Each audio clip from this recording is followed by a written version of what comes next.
Hi, my name is Kendall Dixon. I'm an author, and today I'm going to be reading a short story from my collection, Mercy, and this story is called Rookie Mistake.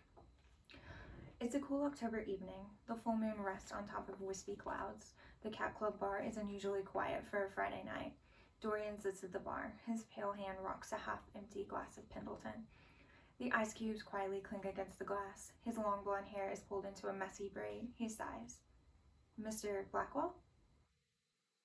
His dry eyes turn from the glass. In front of him is a small college-age girl. Thick black frames sit atop her nose. Her wavy chocolate-colored hair rests atop her shoulders. She's dressed in a pumpkin orange-colored shirt and with a navy blue skirt. He cocks an eyebrow. "Do I know you?" he asks. "Mr. Blackwell, it's me, Paige. I'm in Dr. Stern's 6 o'clock intermediate art history class on Tuesdays and Thursdays. I sit in the front," she says. Of course, Paige. How could he ever forget her? Every class day, without fail, she's early. And every day, she's always the last to leave. Always the last to turn in papers. Always the most to ask questions. She lingers. Her Victoria's Secret perfume is strong enough that it can be smelled from the classroom across the hall. Her heart rate increases every time she's within 5 feet of him. And every time he glances in her direction. "Right, Paige. I'm sorry. I'm just not used to seeing students outside of class." She smiles. "No worries. Mind if I sit?" "Go ahead."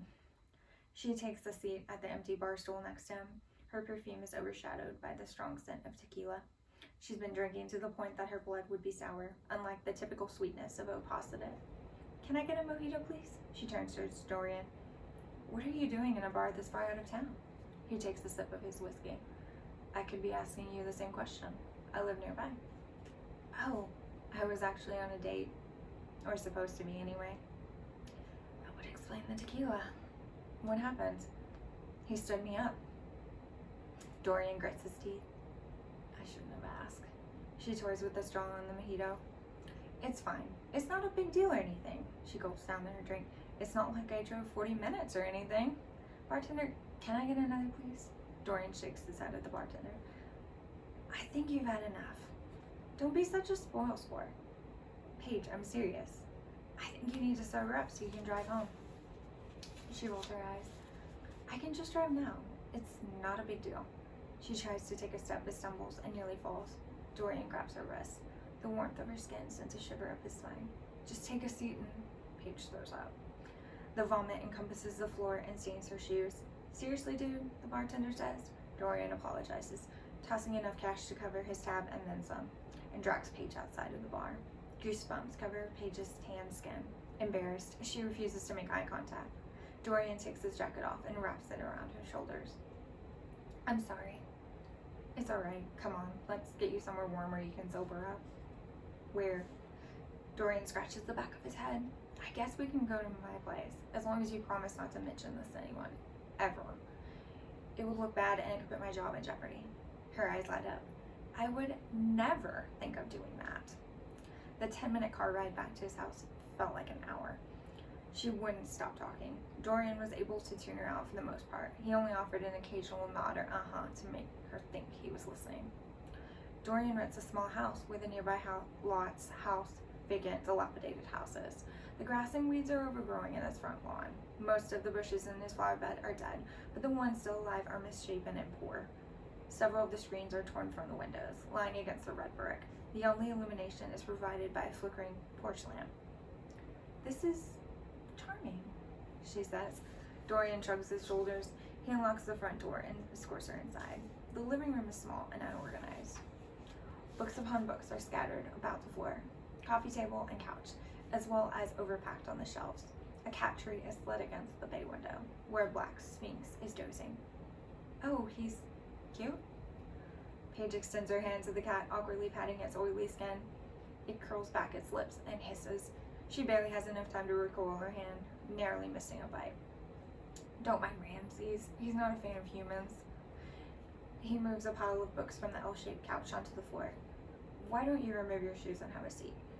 She tosses her foul-smelling shoes outside the door and sits on the couch. Dorian goes to the kitchen and returns with 2 glasses, one for him and water for her. He takes the seat on the couch away from her, giving a few feet of distance. You don't have to sit so far away. She takes a sip of the water. I won't bite. Dorian nearly spits out his wine. That's okay. You're here to get sober, remember? She sets the glass down and scoots towards him. I don't have to be. Her hand traces the seams of his jean pocket before sliding towards his groin. He jumps back. Paige, stop. Why? We're two adults. What's the harm in having a little fun? He shakes his head adamantly. I'm not interested. She frowns, pulling her hand back into her lap. A few awkward minutes of silence pass by. Paige is texting and scrolling through her phone. Dorian doesn't know what to say. Just a few more minutes. She'll surely be sober enough to drive by the time I take her back to her car. Right? Suddenly, Paige is sitting against him. She fingers his neck, making his entire body tense up. His stomach growls. Please stop. He pushes her hand away. Come on, Dorian. One kiss won't hurt. You don't understand. I can't. She pulls herself into his lap. Cold sweat beats on his entire body. Saliva is building in his mouth. Paige leans in close to his face, teasingly brushing her lips against his. His trembling hand caresses the back of her head before grabbing a handful of hair and pulling her face to the side of his. His icy lips press against her cheek and slowly travel down her neck.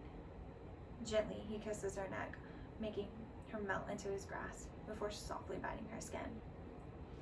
Almost like a switch being flipped, his gentle actions transform to brutal.